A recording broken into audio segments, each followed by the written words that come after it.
7:01, and I think I'll go ahead and get started because the first couple of slides, if anybody was watching elementary or middle, they're repeating just for the first few minutes. So, and those of you who are, we already have 124 people on. So if you have a specific question, you can click on the Q&A at the bottom of the screen and start submitting those questions. And once I go through these first few slides, we will answer as many questions as we can on this meeting tonight, specifically Town Hall for High School. So for those of you joining us for the first time, this is our district task force model, what it looks like. And in the center, this is our coordination across all of our subgroups. And our district task force is made up of a board member, Karen Hirsch. We also have Dr. Katie Noble, who is our doctor consultant. We have Mary Keller, who is our head of nursing. And we also have all of the members of cabinet. Around the edges in the white, you'll see we pull upon many different departments, all of our school leadership for health advisement, athletics, staffing and health, food service, all of those different areas. And we must be prepared in every one of those areas to open our doors in September. These are a lot of the task force meetings that you can find online. And if you go to greenwichpublicschools.org, all of these have been recorded. If you're joining us tonight for the first time and you want to go back and look at some things that have been posted, I encourage you to start with the most recent, because if you go back to early or in June, many items have changed since then, just by state guidance or by governor order. We also have a lot of focus group inputs that we have utilized to help us in our planning. We've met with secondary teachers, elementary teachers, specialist teachers. We've met with PTA.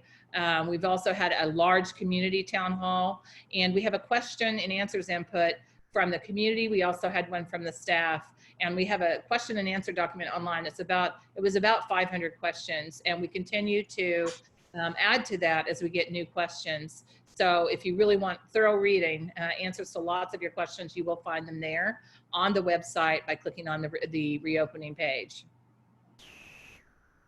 We have a board meeting on Thursday night. This special meeting will talk about the reopening. We also, tomorrow, I'll just mention that the League of Women Voters is partnering with PTAC, and at 5 o'clock, they'll host a superintendent's meeting to answer questions about reopening, and they will also be taking live questions. So if your question doesn't get answered tonight, you can log on there. And Wednesday is our special education town hall.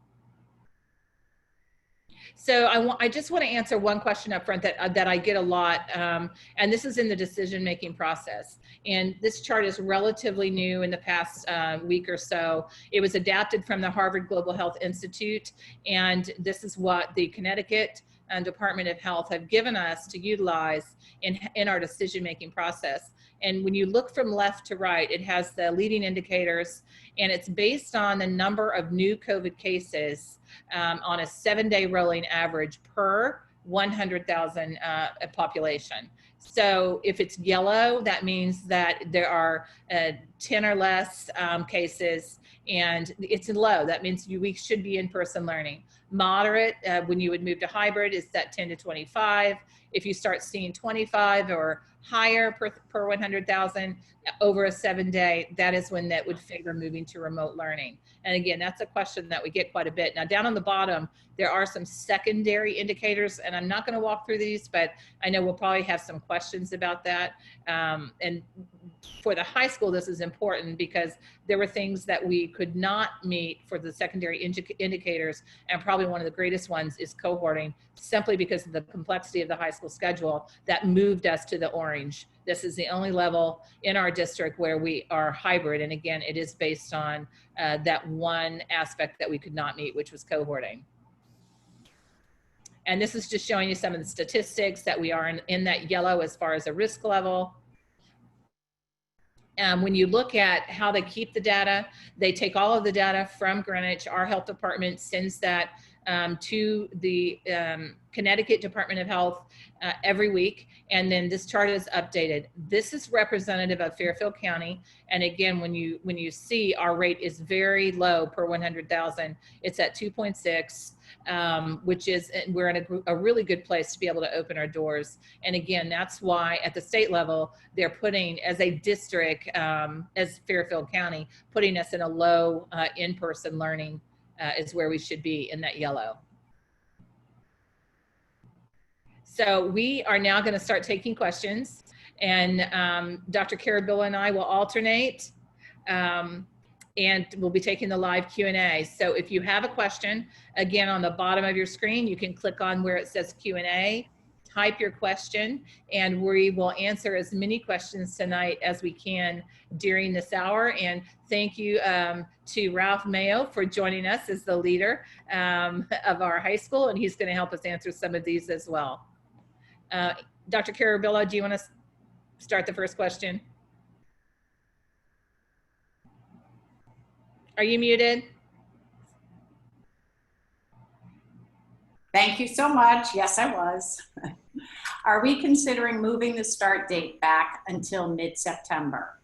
No, we are not. We've already pushed back our start date to September 9th, actually September 8th for freshmen and for sixth graders, so that our teachers have the opportunity to do some more professional learning, making sure that they feel comfortable with the schedule that's coming, that they know what the routine will be during the day, where their students will be going, how they'll be going through the hallways, and we'll be ready to go as we start on September 8th, 9th with everybody.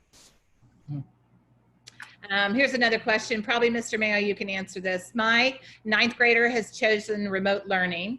May he have the option of attending the orientation in person, then do his classwork still remotely? We've been, Dr. Jones, we've been talking about that administrative team. We haven't come up with a decision for that one yet. It might be a bit confusing for staff, but we'll be working on that. We'll get an answer to that before the end of the week. Great, thank you. Next question, when kids go to school 2 days and work remote for 3 days, how is the teacher's time allocated? Will the kids work with the same teachers all 5 days of the week? Yes, they will be working with the same teachers all 5 days of the week. Anything you want to add to that, Mr. Mayo? No, they'll have they're going to follow their schedule, and they'll have the same teachers every day, every block. So it shouldn't be, hopefully it won't be confusing, and they'll be able to follow the schedule A through H as they would do as if they were in school. So one of the questions, chorus could practice outside, weather permitting. And I think that what we definitely to start this school year, we're really taking the guidance that if we don't feel like we can have a class where it's safe for the students to not have those droplets in the air, that we're not actually having those courses. Well, we're having the course, but taught in a different way. And Mr. Mayo, I know you've had conversations with your music staff. Do you have anything you want to add to that? Yeah, the music staff is well prepared to work with the students in a slightly different manner than they have been when everybody's in school and can sing or play an instrument. I'm talking about band now. The teachers are ready to work on curriculum so that the students can they'll learn things from their teachers in school, maybe some music theory, stuff like that, and then they'll play their instruments at home, record them on Schoology, and they'll come back to class a few days later and listen to that music, and the teacher will give them feedback. So they're working on that kind of a lesson for now, for at least the first month, right, Dr. Jones?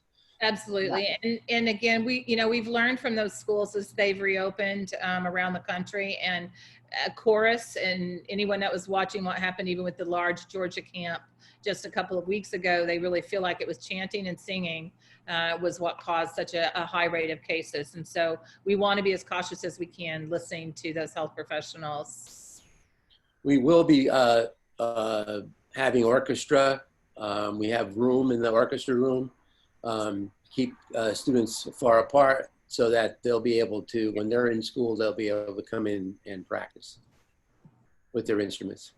Yeah, and that was all the way down to measuring to make sure we have that 10 and 12 feet Right. between those instruments, which are considered, if we could get that 10 to 12 feet. So a thank you to Mr. Mayo and his staff who are running around with tape measures Yeah. to make sure that we can make that happen. So when can Greenwich High School go to full in-person learning? That's a great question.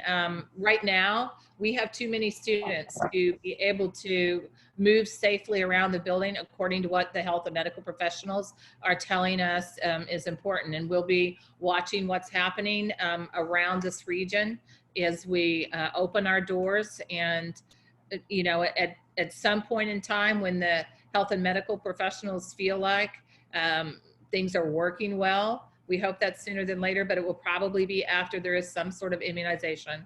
That's what we're expecting. So, Dr. Carabello. So can you please comment, will the high school students be 6 feet or 3 feet apart? Will the students eat lunch outside or in the student center? Can they leave school for lunch if not seniors? Mr. Mayo? Lots of questions there, Dr. Carabello. I know, I left a good one for you. They're going to be between 3 and 4 feet apart in their classrooms. They'll be at least 6 feet apart in the student center when they're having lunch. I think we identified our other space for lunch is going to be our gym bleachers. And again, they will have 6 feet apart so they can eat their lunch. We're going to discourage anyone from leaving campus to go out for lunch this year because we don't want them to go out to lunch and then they'll bring their lunch back. We don't want them to bring anything else back with them. So we're going to try to be very careful about that and ask our students to have lunch at the school or bring their lunch to school, either one. But we're going to try and dissuade them from going out to lunch. And that includes asking them to have people come and deliver lunch to the school. We are not going to allow any visitors to Greenwich High School, or very few. And so we're not going to allow those services to come into the building or come near the building. Mr. Mayo, can you address a question about the first few days of school? You've modified that first week for the orientation day and then to make sure that both groups get to be on site Wednesday, Thursday, Friday. Can you speak to your schedule the first few days? Yeah.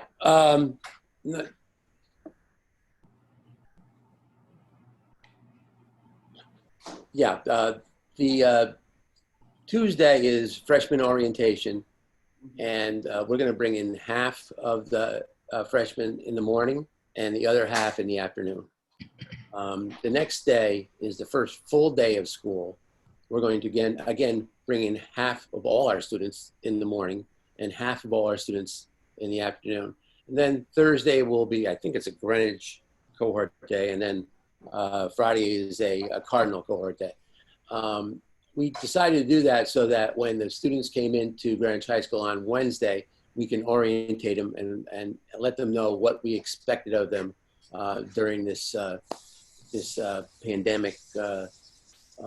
So that's why we asked them all to come in on Wednesday, so we can give them specific instructions on how they're supposed to move through the building, wear their masks, stay 6 feet apart, wash their hands, all that kind of good stuff that we need to reinforce on the first day. Thank you. Will the teachers be required to teach via Zoom or other live lessons during distance learning? We are all using just one platform at the elementary, which is Google Enterprise, Google Meets. And at the secondary level, we're using Google Meets or Schoology because many of the teachers have a lot of their content already built in Schoology. So it will be only those two platforms. So the next question is one that just came up today, and it's a good question. The person is asking about the GHS SAT, because today parents were notified that we had 433 students who signed up to take the SAT. I believe it was next weekend, and only 80 plus were enrolled students with Greenwich High School. And one of the reasons that was given is that we couldn't cohort 400 plus students or be safely within the guidelines. And so if that's the case, how can we open school? And that's not quite the way that we wanted to articulate that. So if we did, we apologize that we weren't clear. But because the vast majority of the students were coming from the tri-state area and 90 different communities, we would have been bringing all of these students literally from this tri-state area into our one high school for the SAT. So we reached out to the health department. We were concerned about that when we're being asked not to congregate. We're talking about, even if athletics goes forward in the fall, they're talking about even the teams that we play staying more within your area. So we were concerned because basically a lot of sites had canceled the SAT. So they were coming from New York, all over Connecticut to take our SAT. And we felt like it could put our kids at risk. But we asked the health department, and the health department agreed that we could do the SAT outside. But as you know, that is almost impossible for 6 hours out in the wind and whatever. I don't even know that College Board would even have allowed us to do that. Or perhaps go and use 15 different buildings, which we wouldn't have the staff. And our buildings right now are all in preparation. So they don't even have the space and the desks and things that have all been placed and measured. You can't undo all of that and then be ready for school to start. So it was a tough decision, but it was based on health advice from the Department of Health, and we respect that. Mr. Mayo, did you have anything to add to that? Yeah, just so everyone knows, this is not a Greenwich High School SAT date. This is a College Board date.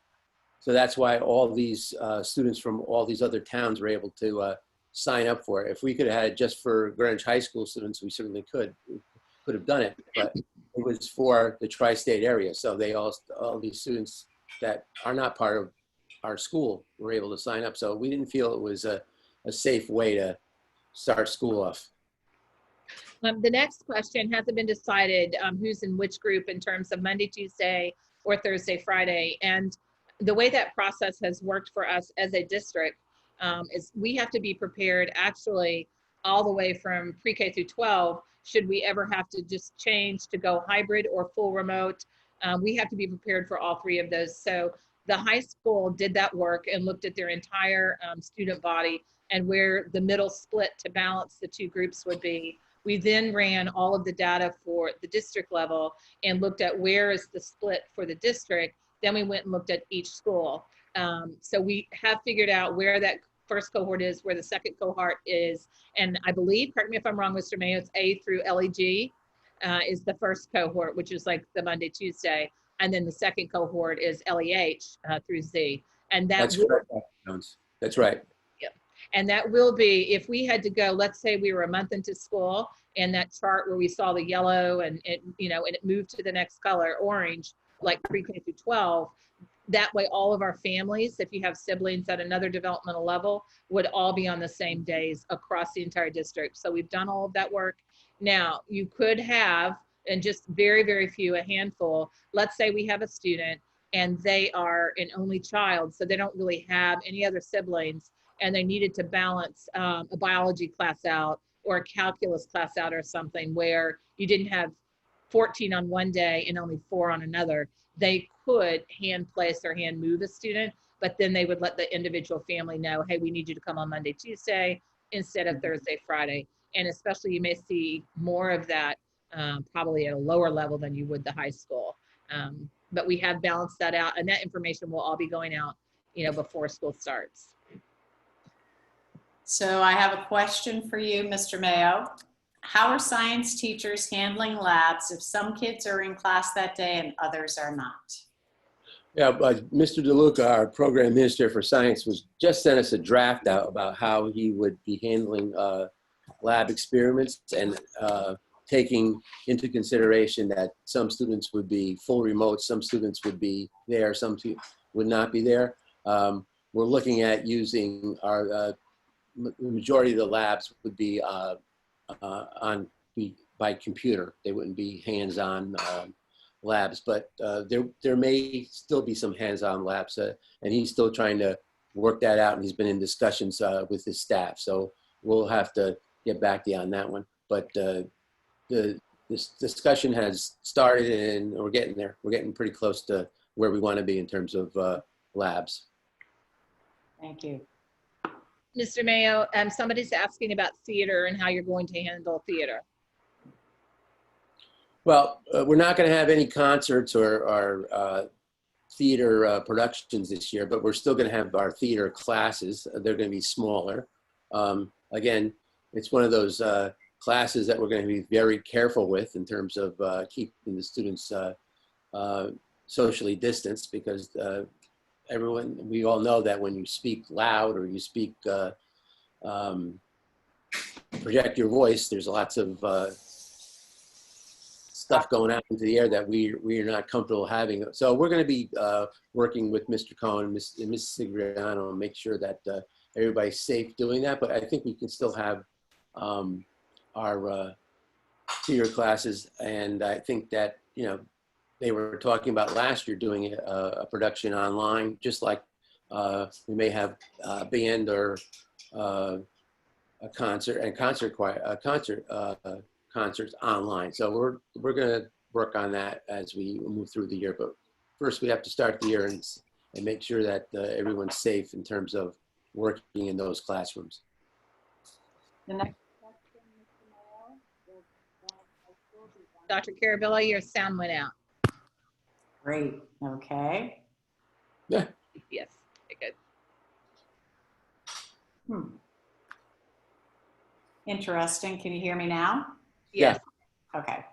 Will Greenwich High School be having the e-music class, the electronic music class? Absolutely. Yeah. That's an easy one. I know. Next question, how many kids are starting the year remotely? And we actually, I'm sure many of our families or staff watching tonight know, we opened that back up last Friday when we sent out the family note, because we had heard from some of our families that due to the storm, they'd been without power, didn't really have a chance to respond. So we opened that back up through Wednesday night. It will close on Wednesday evening, and we will calculate and have that information on Thursday to share at the board meeting. Which will let people know how many have opted out, and also with kind of where we are with our staffing situation for that as well.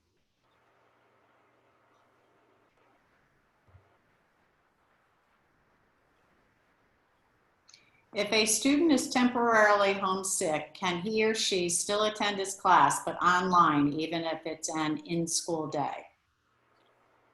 Yeah, I think they can. I mean, as long as they're not so sick they can't participate, I would think that would be fine. Yep. So one of, sorry, go ahead, Dr. Carabello. One of the questions was, is jazz band going to be able to run this year? Right now, no, but we will reevaluate it as we get into the year.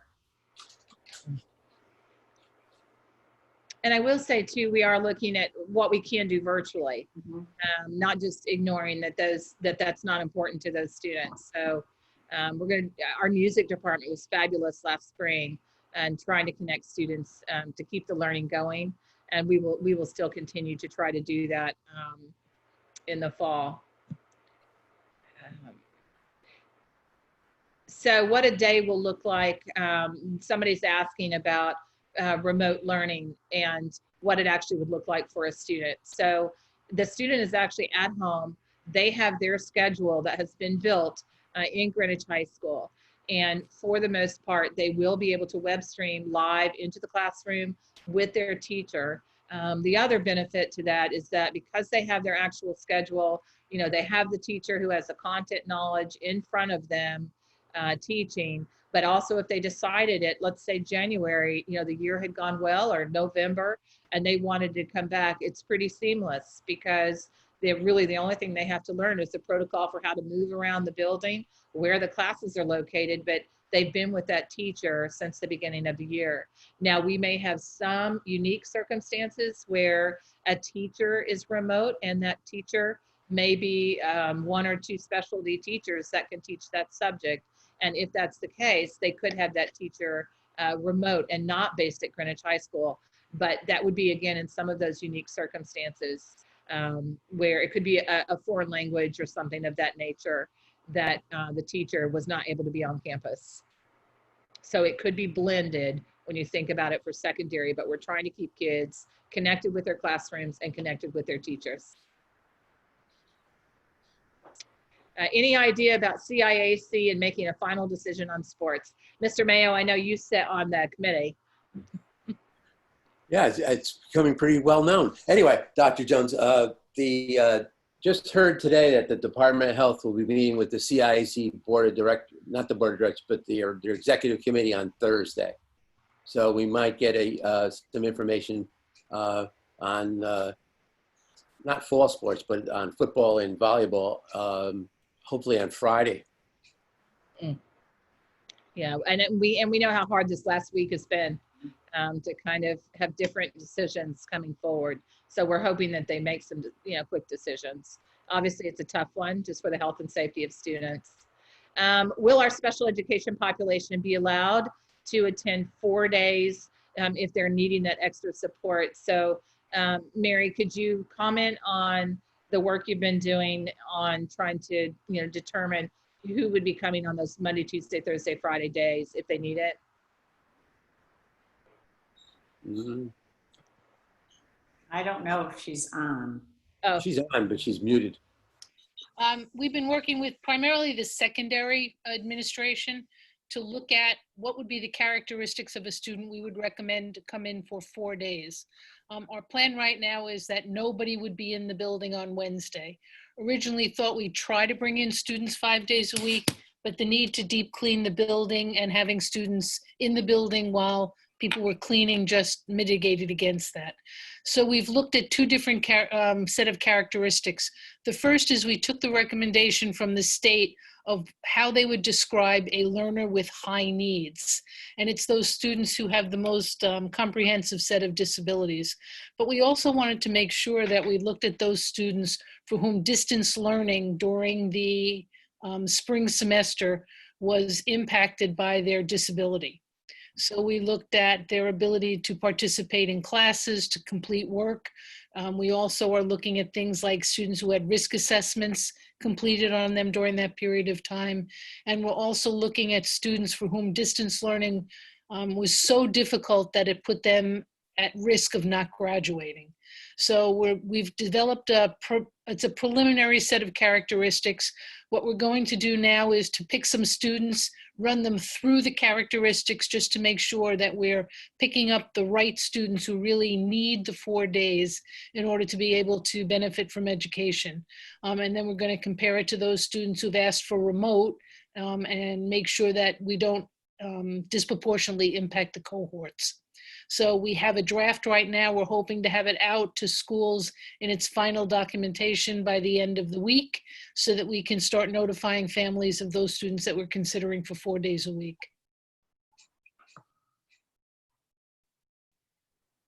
thank you. Next question, will clubs be happening virtual or in person? Right now, we decided that the first month of school that all our clubs will be held virtually.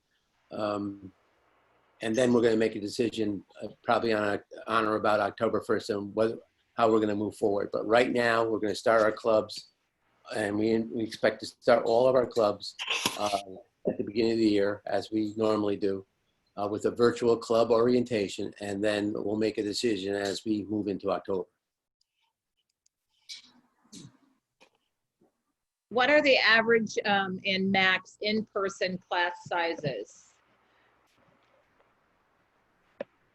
And that really is taking the class size that you would normally have, and you have half of that. Correct, Mr. Mayo? Yeah, I would think, Dr. Jones, our average class sizes run from 22 to 26. So we're thinking 12, 13 kids, students in a class at the same time. And we're starting to set up the classrooms in that manner so that there's only 12 or 13 desks in the classroom, so that we couldn't have any more. And that seems to be driving our custodians crazy, but they're making it happen for us. So shout out to them. Somebody was asking about girls swimming, but that again will be part of that decision that CIAC will actually give us direction on probably at the end of the week. Dr. Jones, the only two fall sports that were that the Department of Health asked to move to the spring were football and volleyball. The other sports were going to go on as planned, except they recommended that they start later. Right.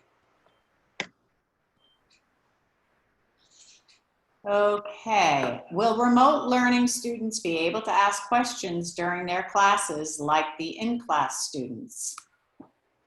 The simple answer to that, Dr. Carabell, is yes, they will. Yes, they will. Are you able to stagger passing of classes in the hall so that too many students aren't in the hallway at once? Well, we're trying to change the pathways that students take to get to different classes. For example, when they get there first thing in the morning to the high school, we're going to have different doors open in the building so that they can go directly to their class and not pass through, not have everyone pass through the glass corridor or have everyone pass through the student center. So we're developing those pathways. We have about 6 or 7 doors that we're going to have open for students to enter so they can go directly to class. Mm-hmm. And do you want to talk a little bit and about? we will be staggering dismissal in the same way, and we'll do that by zone. So we'll do that. Bella Clark leaves, or Folsom or Sheldon, or the Steins wing, or that kind of thing. Thank you. That was my next question. I anticipated it. There you go. Good. How will classrooms, and more specifically desks, be cleaned between classes? There are wipes that are available in all of the classes, so they are there to be able to wipe down the desk. They'll also have a spray available as well that is non-toxic, obviously, but every classroom has that available so that they can wipe down the desk. In between classes. Yes. Also, it says, what happens if teachers go on strike? In the state of Connecticut, teachers can't go on strike. Against the law. Yeah. Because we're a bargaining state. Yep. That question has been answered. I like this one. Thank you for working so hard to prepare for this year. Happy I asked an easy question. Thank you. Let's see.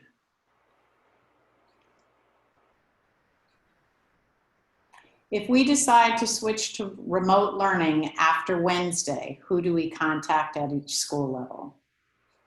There will actually be a district contact, very similar to how people are opting out right now. And that's because our system is tied to the state, and we must make sure that every building is keeping up with the information in one systemic way so that our reporting to the state is accurate. So there will be periodic times when families can opt in or opt out, and we'll be pushing more of that information out in the next week or so when we actually, once Wednesday closes at midnight.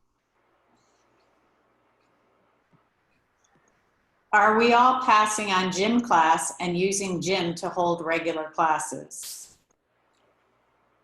Jim is going to be holding regular classes. We're hoping to have them outside as much as possible. And I think we can pretty much have Jim and not be too worried about any kind of health impacts. If a student is remote only at GHS, would that impact the courses they're able to take? Would they change teachers or schedules if they change in person to remote or vice versa? Now, the student schedule, whether they're remote or in school, is going to remain the same. That's going to be their schedule, unless, like as Dr. Jones said before, there's some unique circumstances. But for the most part, if you're in school, that's your schedule. If you're remote, you're in schedule, and that's why we're running it. So a question, just, I know it's hard for people to understand what it looks like. So will all classes be live streamed, since approximately half of the students in each class will be joining remotely 3 times a week? But keep in mind that Wednesday, all students are remote. So that's the one day when everybody's actually on the screen together. So it could be a conference like this, where you can actually see all, 25 students, which is also great just for the class to have that opportunity to say, hey, who is in my class on the days that I'm not there? Which of course you're going to be able to see that, I guess, remotely anyway, but at least being able to converse even easier when you have the tiles like you have through Google Meets. Mhm. Where can we find the answers to all these questions? Dr. Jones. We have a large Q&A document that is on the website, has about 500 questions.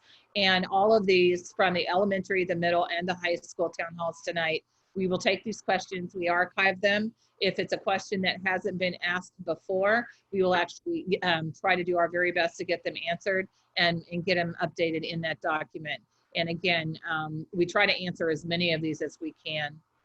We have a lot of meetings this week, so the last time we did this, the questions were very, very high. So it took us almost a week just to answer them, but most of these we will be able to do in a Q&A, because there are some different questions just for high school tonight, which is great.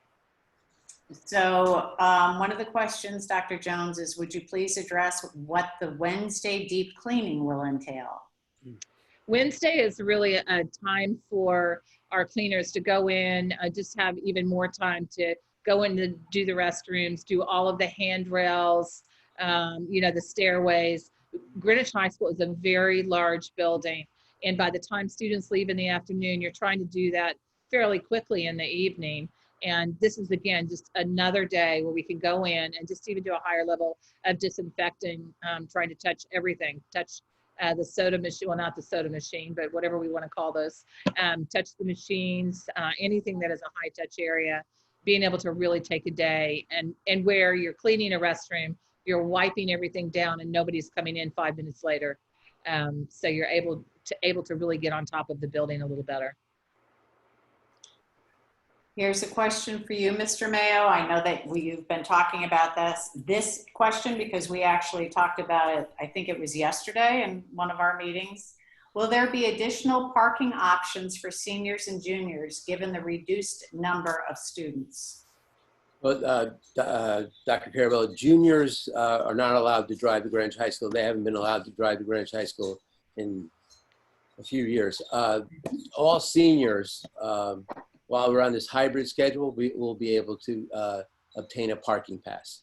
So all seniors can drive, since we're only going to have half the school in place at a time. So yes, the seniors will be able to drive. And there's a question from a student, if they start in person, can they then go remote later in the winter? And yes, they can. So flu season starts, they're starting to feel uncomfortable. They want to go remote, they will be able to do that.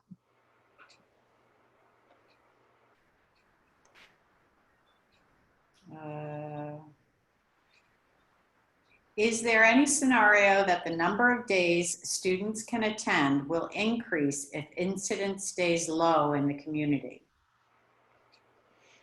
That will be watching every day, every week, again, with our local Department of Health.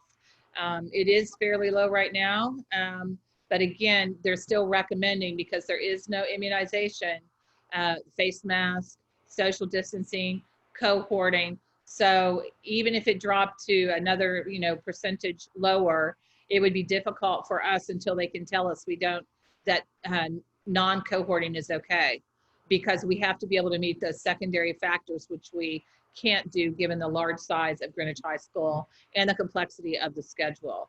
So it's highly likely going to be when the immunization comes out that the health departments and the state health would give us different direction. There's a question here as to how would, I just lost it, how would remote learners participate in gym or PE? I can tell you from the experience during summer school, the PE teachers made a schedule for the students, an individual schedule for the students based on exercising, based on time. Actually, a lot of the students participated with one another via distance, and they'd say, okay, let's go out for our run now together. And one would go out in their neighborhood, the other one would go out in their neighborhood, and then they would contact one another and say, okay, how long did it take you to do that? So I know that they have had experience with giving different types of activities for students to keep them physically active. Also to really think about health and wellness and what students can do to make sure that they are doing everything possible to stay healthy.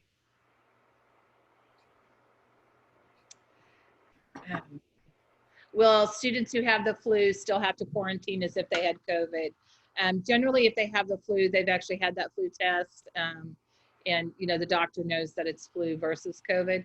However, we do expect it to be challenging. The symptoms are very similar, and just this week they have there have been some statements from the medical field that it's possible that some who were diagnosed with the flu last spring, last year, were actually COVID cases.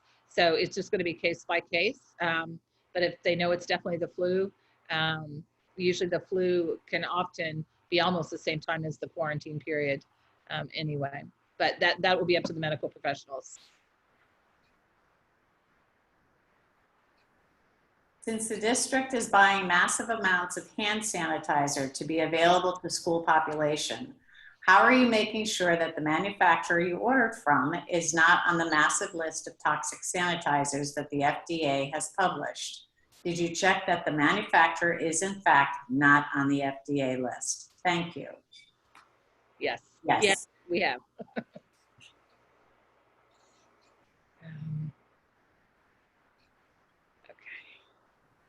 Just looking for a question that hasn't been asked.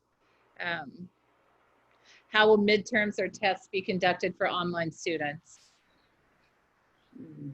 Well, again, we are working with our program administrators to help us design tests that can be taken online. Mm-hmm.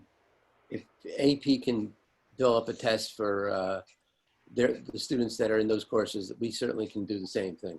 So we're working on that. But we're going to need our staff back to do that, and our teachers don't report until the 27th, I think.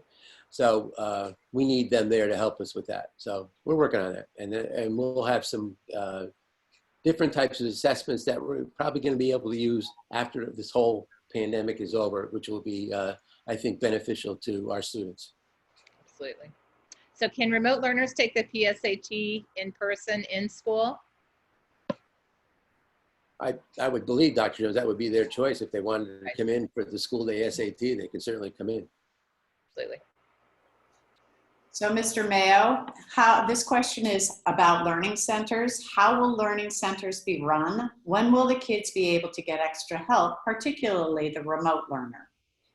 We're working on where we're going to put learning centers right now, because the learning center rooms are extremely small. So we're trying to decide where we're going to house them. We're looking at the student center we're looking at, except for lunch, we're looking at the media center, so that we could have our learning center so the ninth graders could still get additional support when they come into the building. So that's ongoing, and we were up there in the media center walking around today to look and see if we can, make some changes for that. And then that would help with our teacher workspace if we can move the learning centers. But we're still working on that, and we're working with the learning center paraprofessionals that are helping us with that plan, as they know their learning center is best. A parent's asking, my son is in special education. He takes a mixture of general ed classes and special education classes. How will that work in person and remotely? Mary? Sorry, I have to turn your mic. As far as I know, they'll be following the same schedule. So if they had a class period scheduled for block 2, it will be their block 2 schedule, and it will be either in the academic lab setting or in their classroom setting, which in that particular subject area. So Ralph, as far as I know, we're not anticipating making any changes to the class schedule. They'll be following their regular class schedule. Right, absolutely, Mary. Another question, since school is starting a week later, will that affect the scheduled breaks or school end date? No, because the state has said that we only need to have 177 days. So that works out perfectly for us.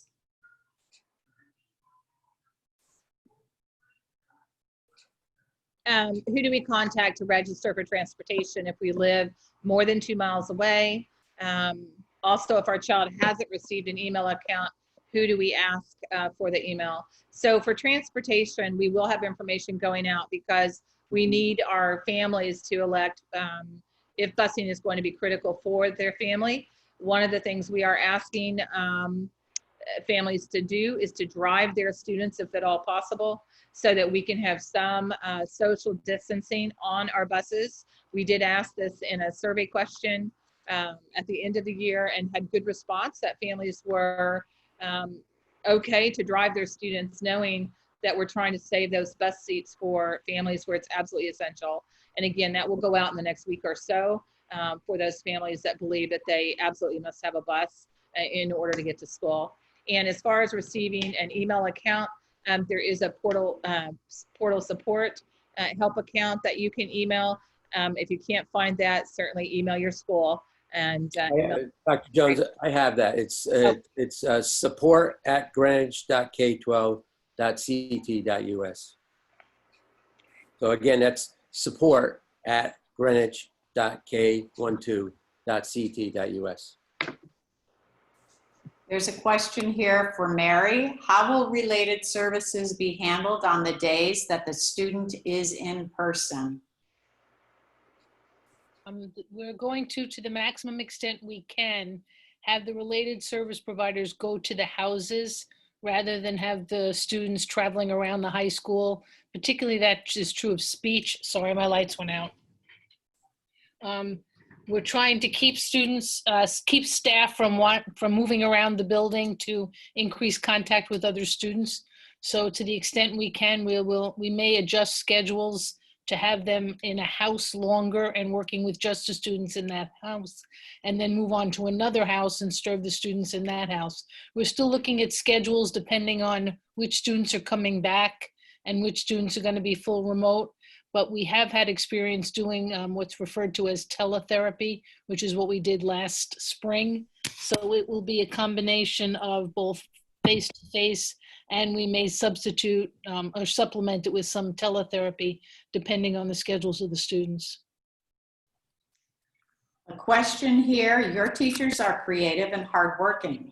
Beside the live streaming, are teachers able to use blended learning using video, small group work, and other platforms? We're encouraging all of that, Dr. Caramello, and more. So that's one of the many things we'll be working on when we bring the teachers back for the 7 days prior to the beginning of school. Correct. Thank you. Oh, you're welcome. So there's a question about explaining what Wednesdays look like, they are asking, is it only live teaching Monday, Tuesday, Thursday, Friday? No, it's still live teaching on Wednesday. It's just all the students are home. So it is still their regular schedule. It is different than last spring, where last spring we had the Flex Friday at the end of the week. Students weren't following a schedule. Their schedule is the same, their Monday through Friday schedule. They follow their normal schedule. And on Wednesday, it's just they're all at home and connecting with their teachers live while all the students are home. So a question was submitted by a student. Where will upperclassmen be permitted to go during opens? The student center is going to be closed in the morning, but during the rest of the school day, it'll be open for students to use it for their opens as well as the media center. We have plenty of space to be able to do that in both areas. So students will still be able to use their opens. We may even have the gym open for that as well, the bleachers. So you mentioned that dismissal will be staggered. Will arrival be staggered as well? Well, that's one of the things that we don't have as much control over arrival as we do dismissal. But we were working with the Greenwich Police so that it doesn't, Hillside Road does not become a parking lot. And we'll be having discussions with the bus company. We've already had initial discussions. We're going to have them again. The buses come in on a staggered basis already. So we don't believe that's going to be a problem. It's the drivers. So we're going to be thinking about how we want our parents to drop off. And it's not always easy to have a parent drop off at a specific time. I think the big important thing that we need to look at is that the kids are not coming in the same entrances. They're not gathering in large groups outside the building. They'll be going directly to their classrooms in the morning. I think that's the key for us. This question has been brought up a couple of times, so I'm going to ask it, and you may not have an answer yet. Are you going to swap out Thursday, Friday students to go on Monday, Tuesday, halfway through the year, meaning at second semester? We're not there yet. We haven't even talked about that. We want to get to September 8th, to tell you the truth. So we haven't talked about swapping Monday, Tuesday, Thursday, Fridays. I mean, anything's possible. It's a fluid situation. We can certainly do it. How would a class like marine biology work if you opt for remote learning? Would the student be able to attend parts at the beach, for example? I think that's going to depend obviously on what the curriculum looks like, what the teacher is, able to present. And if they were having, I'm going to just call it a field trip type day, it's making sure they can still social distance, that, all of those requirements are still in place. And again, we'll cross that bridge when we get to it because every class is so unique and different. But if we have opportunities for students to enhance their experience, we're going to have to work to make that happen. But it is important also for students to understand, if they've chosen remote, it's also, and you have a face-to-face class, that's how many students are set up in that class. So even though you're still on the roster, there are things to consider to make sure the social distancing and everything is still in place. Because if you have a course, for instance, and 5 students in the same week say, hey, let's go back live, you need to make sure there's a desk in there. We have to make sure everything is still set up correctly. And that's part of what makes the remote school challenging, in that trying to control the physical environment to make sure it's set up for the number of students that will be present. And that alludes to what you said earlier, Mr. Mayo, moving all these desks around, pulling desks out of classrooms, making sure we have a seat for the student. And if it's at the beach, it's making sure you can still social distance and do what you need to do to keep the students safe. Have there been any schools or districts in the country that have opened and remained opened without COVID cases? There are actually, I watched a segment, just a few days ago, and yes, there are schools that are doing it successfully. We hear about the ones where there's no social distancing, they're not wearing masks, things are going really badly. That's generally what makes the news. There are a lot of schools that are reopening. I have a lot of colleagues where I come from, spent many years in Oklahoma, and they're back in school. So, we are seeing some success with that. And again, I think it's just, we're going to do everything we can to get our doors open safely and do what our health and medical professionals tell us to do. But I do want to say too, when you say safely, we have a 1% to 2% rate in this Fairfield County. So for people to have a false sense that nobody is going to have COVID, they had COVID when we were all at home and we weren't even going out. So again, the cohorting, the things that we're doing are to mitigate during the school to be as safe as possible, especially the mask wearing. And we believe that we can return, but we will probably have times where segments of the high school may have to go full remote in quarantine. And because the high school doesn't have the capability to cohort, for instance, like they do at middle school with a team or elementary with a classroom, it could impact more of the high school having to stay home for a week or two on full remote, and we'll be ready for that. We are ready for that. And that's one thing that's great about the Wednesday with all students being home. I think it actually helps hone our teacher skills, because every Wednesday they're practicing what that would look like if we had to go full remote for any amount of time. So another question, and Dr. Jones, this probably would be close to one of our last questions. Is any mask okay? Do you need a specific mask? Are gaiters okay? And I know this question came up in the elementary and middle school town hall as well. Our Board of Education is currently working on a policy for masks, so that the whole community will understand what the expectation is. And they will have their second reading of that on Thursday night. And they've done an excellent job of crafting a policy that, you know, says what is safe and what's not safe. Like a gaiter, for instance, should not be worn. Those have been determined to not be safe in keeping those droplets away from other people. Also, you can't wear a Halloween mask. You know, some masks that you had left over. That might be fun, but it's not safe. And then it does list actually certain types of masks that are considered safer, and you'll get more information on that. We are still waiting on the state. They have said there could be some more guidance coming out within the next week specifically on masks. And so we're waiting on that as well, which could also impact when the board may want to vote on the policy, but they'll discuss that Thursday night. And maybe we'll have the guidance from the state by Thursday. Mr. Mayo, will there still be opportunity block? What will that look like for in-school versus remote learners? Yeah, I answered that question earlier today from a parent. We're trying to put together a schedule at the end of the day where we can stagger dismissal, but still have some social emotional learning going on. There's been a lot of trauma out there over the last 6 to 7 months, and we want to address that at Greenwich High School the best way we can. So that schedule will be coming out, and it'll be available for the kids that are present and the kids that are on remote as well. It's just something that we haven't fully developed yet, but we are working at it, because that's something that, as I said, I think more than once, we need to take care of the social emotional needs of our students before we even starting to delve into the curriculum. Absolutely. Mr. Mayo, has the high school given the thought about mask breaks and how those are going to be handled? Is it during passing time? How have you thought about that?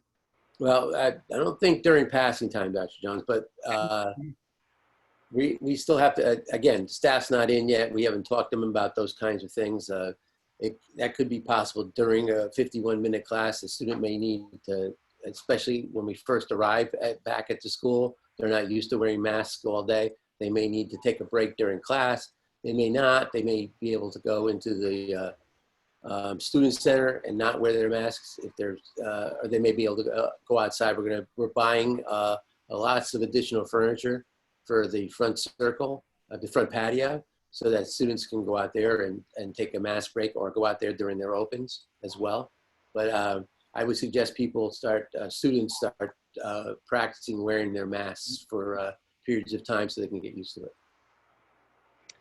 Just last question, masks are required. Teachers want the medical mask and face shield for their safety. We do have PPE available for staff. We have the medical mask. We have actually a cloth mask. For those teachers that want a shield, we've ordered those. It's just a lot of people don't like wearing them. They find them uncomfortable, hard to breathe in, because if you have a shield, you also have to have the face mask on. You're supposed to, so definitely for a teacher.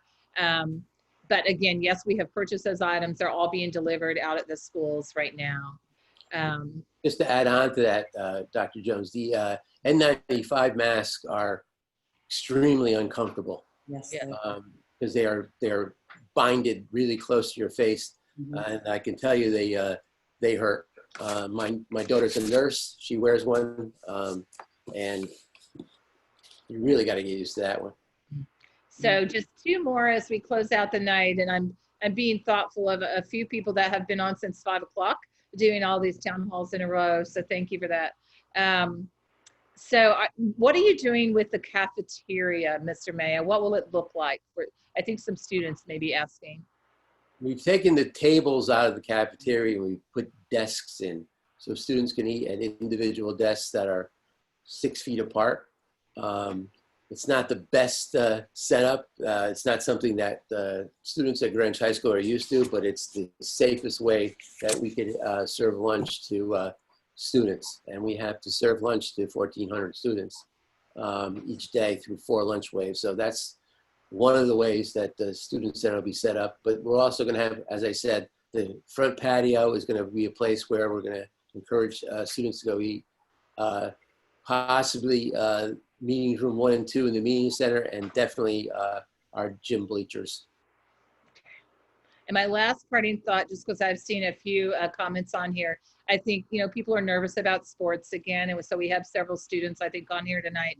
CIAC again is meeting with the Connecticut Department of Health, and then they literally will go even sport by sport. What are some of the higher risk sports for transmission? What are some sports they feel are safe? And they're really looking at it from a thoughtful way. They know how important, athletics is. And I will say from a superintendent standpoint, last year we did virtual. We've had a lot of discussion where we were allowed successfully to have those small groups of 10 workout groups. So I know in this region, we're all going to work very closely together to do as much as we can, depending on what CIAC comes out with. We know how important it is. So with that, it's 8:02. So I think we'll call it a night. Again, all of these will be archived. We'll try to get a document together to answer any questions that we either didn't answer, and then the ones that we did, just trying to put information out there specifically from this high school town hall. We had a lot of questions, I think, that were unique to high school, and were a little bit different than we've had on some of our others. So have a great evening. Thanks to our panel. Thank you. Bye.